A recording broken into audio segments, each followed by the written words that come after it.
Hi everyone. In this video, we're going to talk about citing your references in the body of your APA paper in the text that you're writing. We're going to talk about 4 different kind of standard citations, right? A parenthetical citation after a paraphrase, a parenthetical citation when you've said the author's name in the sentence, how to cite a direct quote that's under 40 words, and how to cite a direct quote that's over 40 words. And this is going to be a slightly longer video because I'm going to do some real-time editing and I'm going to try to think out loud as I go along. So you can kind of see how you can go from draft and notes to some finished writing in APA. The original text of this is available in the tutorial, so as these changes happen live in the document, you can compare and contrast later of where we started and where we ended up. Okay, so as you can see in this document, I've started to draft some text. I'm writing in response to a question I want to write an answer to. Why are our personal stories useful as prompts for art making? And you're going to notice right away that I've got 2 different colors happening in my draft. This is something that is perhaps peculiar to my drafting process, but can be very useful when you're writing in APA. I tend to leave drafted text in blue and more finished text in black. This way, when I'm writing a longer document, as I firm up the text and finish the citations and know that the writing is kind of done for now, I can change it from blue to black.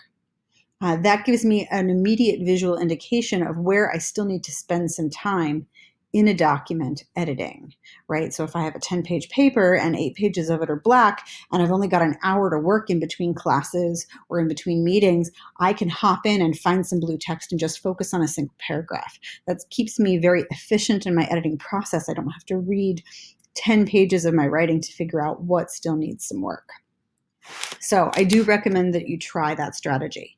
You can also see here that while the text is already in Times New Roman size 12, it's not double spaced yet. I tend to write drafts with a lot more single spacing so I can kind of see groupings of text as I'm trying to make sense of it. I'll change it into double spaced text later. Okay, the other thing you're going to see here is these aren't quite complete paragraphs. I've got some text happening and my thoughts, and then I've copy and pasted from my book notes some different direct quotes that I might want to work into the writing, but it's not kind of completely firmed up yet. So we're just going to work all the way through this. The yellow highlights are citations that I want to check on as I go. For example, again, when you're citing sources and I'm generating a draft of something, you're going to see here, Solnit, Field Guide, page 121. As I was writing this and copying this, these were book notes that I didn't happen to have the date handy with. I hadn't completed my APA citation at the top of my book notes, so I didn't know what year the book was written in, and I didn't feel like looking it up while I was trying to figure out what I wanted to say. So I had just, popped in the title of the book there so I would know where to find it later. Sometimes another thing that I do is I just leave some X's in place. I'll know that it's Solnit, I'll know it's from the Far Away Nearby, or I won't quite remember I'm only using 1 source from Solnit instead of 2 maybe. I'll just put some X's in to place hold where I know the citation is going to go later, because it can be really distracting to your thought process to have to go in and stop what you're doing just to look up the year that reference happened, or pull out your book notes, or to pull out the book. So sometimes I'll just put placeholders when I'm drafting so that I can clean that up later. So one of the first things I'm going to go ahead and do here is I'm going to go ahead and clean up those dates since I know them. That way I don't have to worry about it later. I know the Far Away Nearby was written in 2013, and I know the Field Guide to Getting Lost is 2006.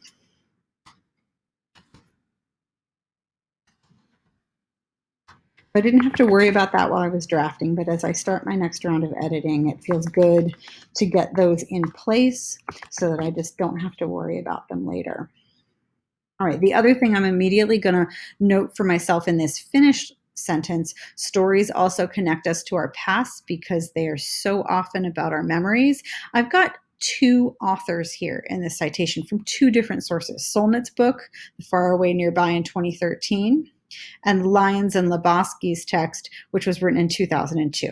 Now, here's something, regardless of what kind of citation you're doing, whether it's a paraphrase or a direct quote, that you need to pay attention to.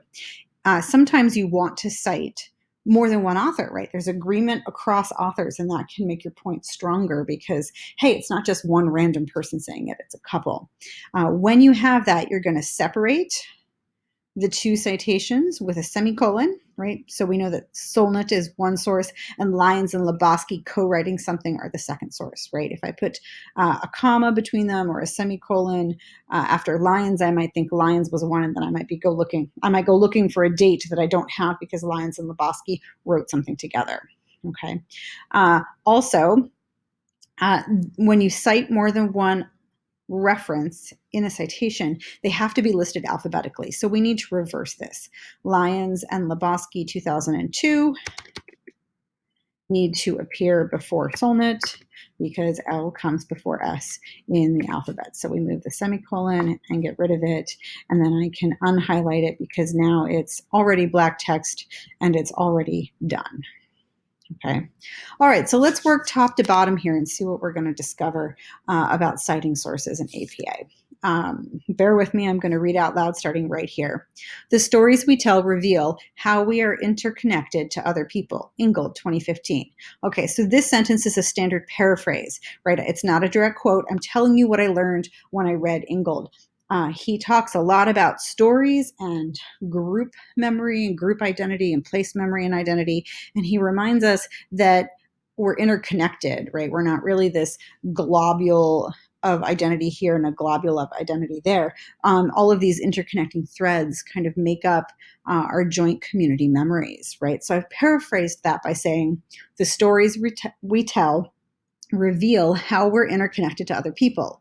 Okay, that's me putting Ingold's ideas into my own words. That's a paraphrase, but I still have to cite it because I didn't come up with that, Ingold did. So right here, you can put a standard parenthetical citation. This is the most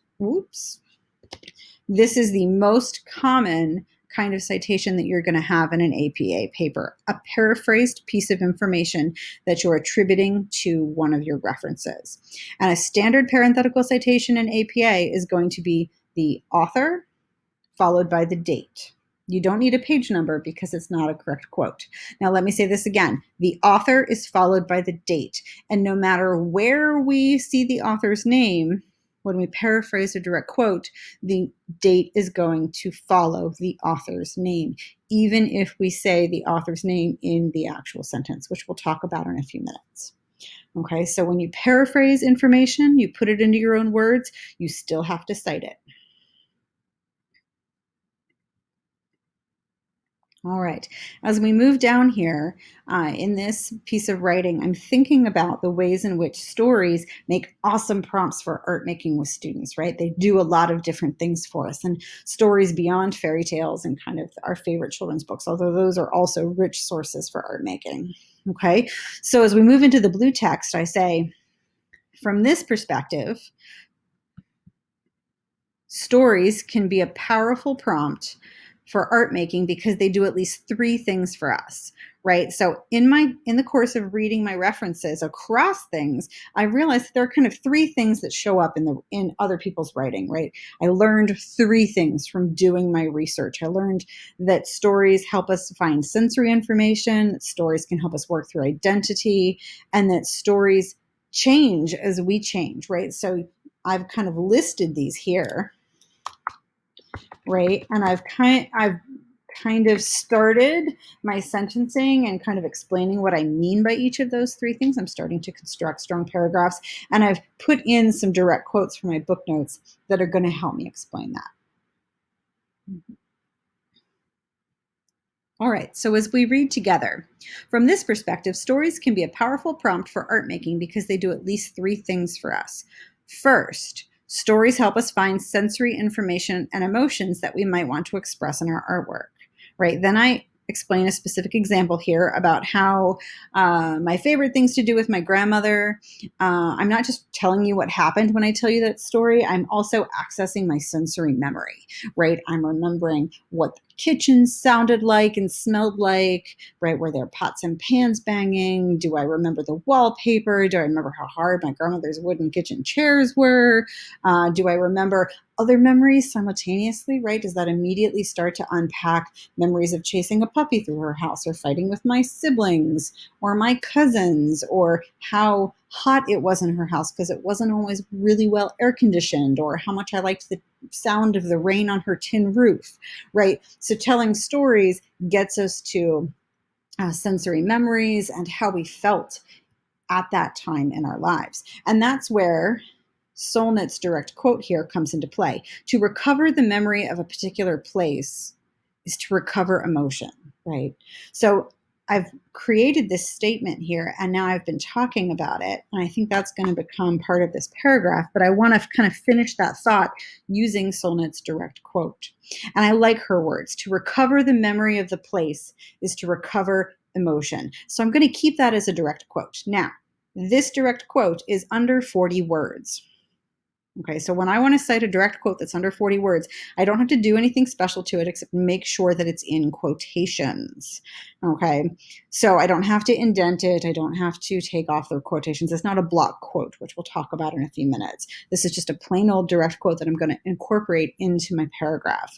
So I can put it in quotations, and then I've got to cite it here.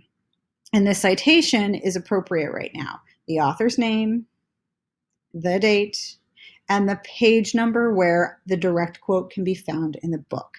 Anytime you're including a direct quote in your writing, the exact words the authors used, I'm not paraphrasing it, I'm not putting it in my own words, it's a direct quote, I have to include the page number. You don't need a page number for a paraphrase, but you absolutely do for a direct quote. And that page number goes in that parenthetical citation. And that parenthetical citation goes inside the period. I know other style manuals sometimes put a period to close the sentence and then they cite. APA wants you to make sure you know which sentence that citation goes with. So it goes inside the punctuation. It goes inside the period. Okay, so we're going to move this up. I'm going to come back to this previous sentence. I might simultaneously remember a dozen other moments, chasing a puppy through her house or arguing with her over what movie my brother and I were going to watch on her TV. This sentence actually works really beautifully to finish this off all by itself because we can keep reading. To recover the memory of the place is to recover emotion. And then I'm just going to add one more sentence of my own thinking, right, to firm up my implications of that, right? We don't always want to end a paragraph or a point with someone else's words. We want to end it with our own. So let's read aloud again. I might simultaneously remember a dozen other moments, chasing a puppy through her house or arguing with her over what movie my brother and I were going to watch on TV. To recover the memory of the place is to recover the emotions. And for young artists, right, I'm going to go back to the topic of the whole section. And for young artists, remembering and recovering emotions means we have a lot of fodder to draw and make artwork from, because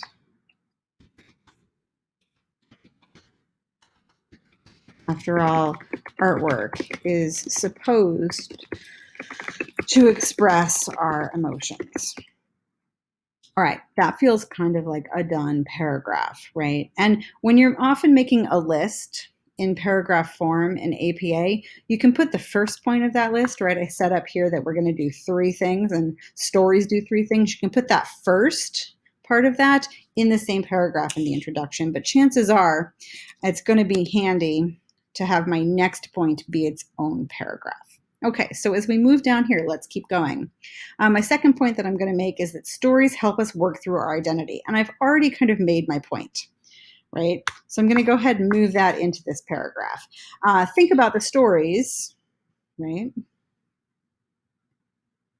Think about the stories you have in common with a sibling or a lifelong friend. It's those stories in common that create shared identity, and it's the different ways you frame the same story that reveals how your identities diverge. And how you tell a particular story could change when you tell it when you're 20, when you are 50, when you're 80, right? And then I've got two direct quotes here that I might want to incorporate in, right? The landscape in which identity is supposed to be grounded in is not solid stuff. It's made out of memory and desire. And a relationship is a story you construct together and take up residence in. A story is as sheltering as a house. So now I've got to make a decision, right? I don't really want to put two back-to-back quotes in a paragraph, right? In APA, direct quotes are meant to be reserved for the most powerful words that you found that someone else wrote that you really just don't think you can paraphrase. But that means you should use them sparingly because they're kind of like speed bumps in your writing. If you put too many in, the voice of the paper moves from your voice to someone else's voice and back again, and that makes it hard for the reader to understand what you're saying. So you want about 10% of a paper to be direct quotes. We're going to have a little bit more than 10% right here be direct quotes for this example, but in a later version of editing, I might paraphrase a few more of those. So I think we're going to take this one right here and we're going to try to paraphrase it. Okay, so let's think about that for a minute. I'm trying to make a point about how a memory that I tell a story about when I'm 20, right, that happened to me when I was 16, I might be like, oh, yeah, this happened. This was crazy. Oh my gosh, it was so fun. And I might be much more nostalgic or regretful about that story when I'm 80 because I understand a particular experience in a whole different way over the course of my lifetime, right? And I think that's really the idea here that's in this quote. The landscape in which identity is supposed to be grounded is not solid stuff. It's made out of memory and desire. So we need to come up with a way to paraphrase that, right? So I think in relation to what I was already writing, the point that I want to make is, and how you tell a particular story could change when you tell it when you're 20, when you're 50, when you're 80, because our identities change over time.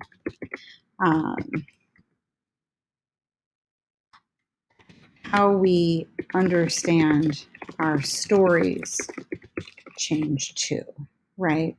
I'm thinking about how Solnit says, it's not solid stuff. She's using a landscape and ground as a metaphor, but I'm not sure I need that right here to make my point. Because our identities change over time, how we understand our stories change too. I'm going to go ahead and cite that, right? So I just paraphrased it. So I don't need page 121 anymore. I can just move this up. I think there's another point that Solnit's making here. Those changes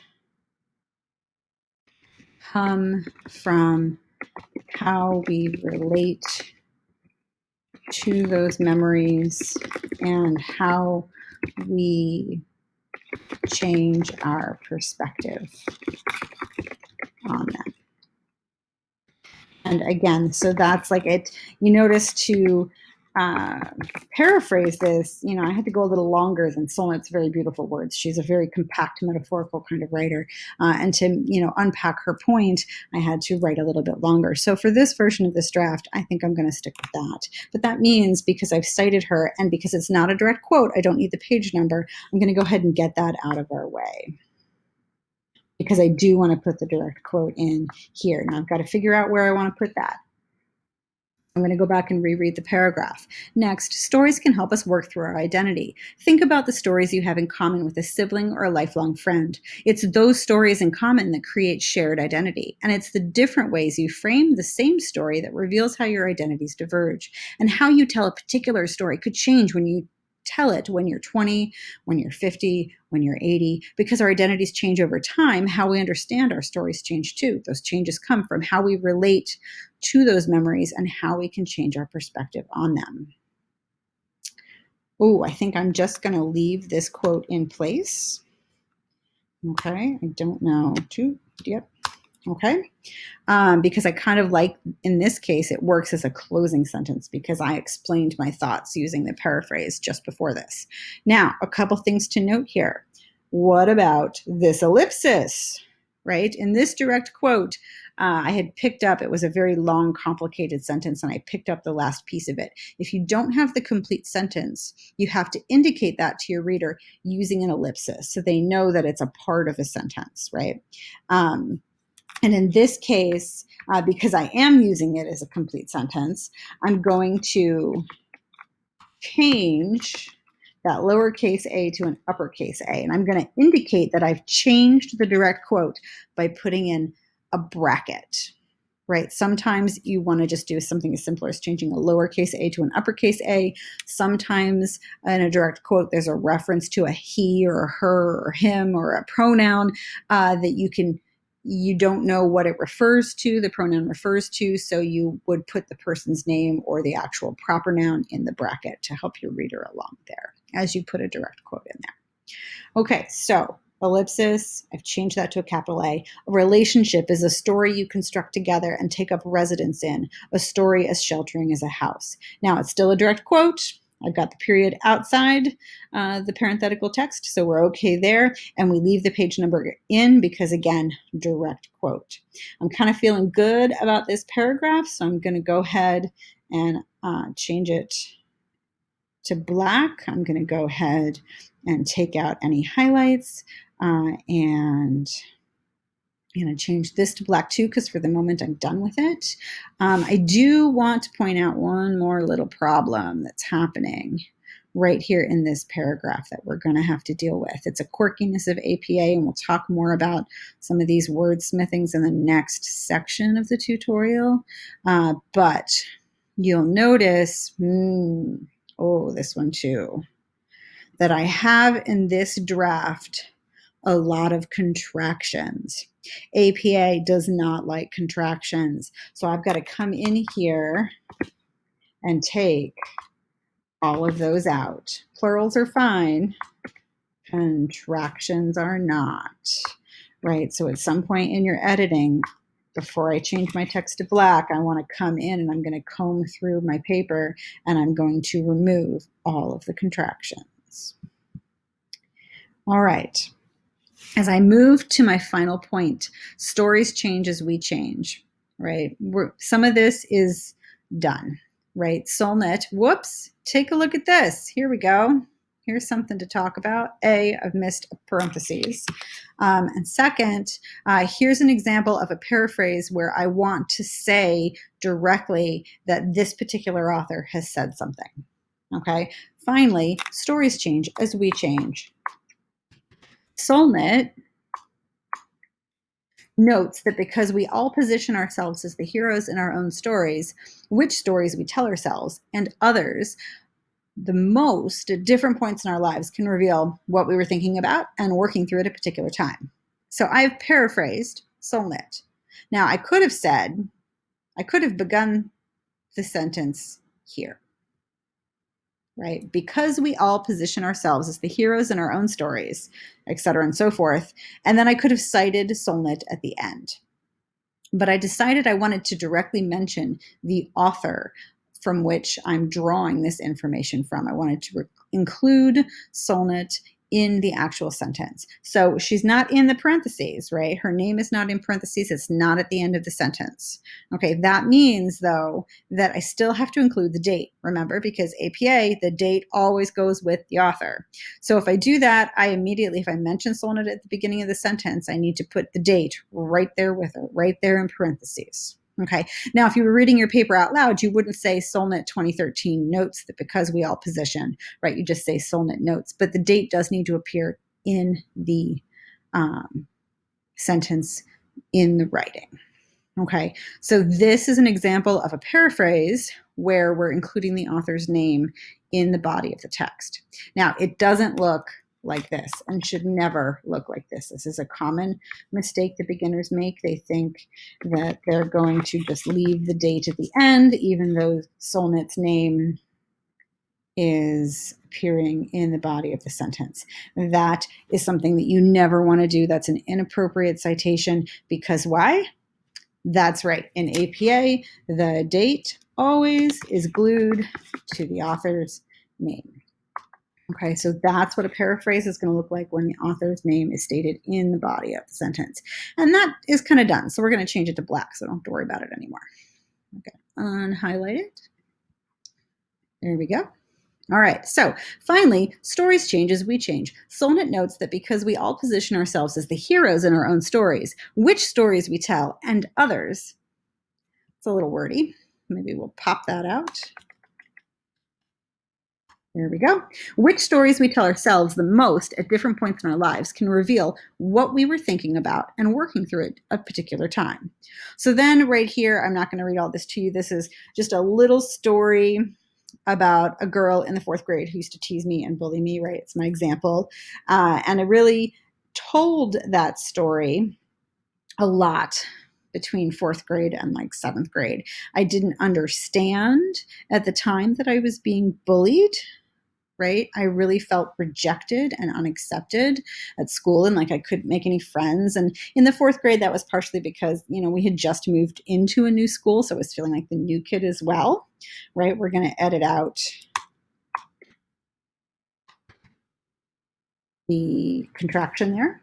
Okay, so you can just read that on your own. But as we get to the end of the story, but my 10-year-old self felt so wronged and so unaccepted. That story was one that I told myself that I relived for a long time as evidence that I was unlikable and kids at school would not want to be my friend.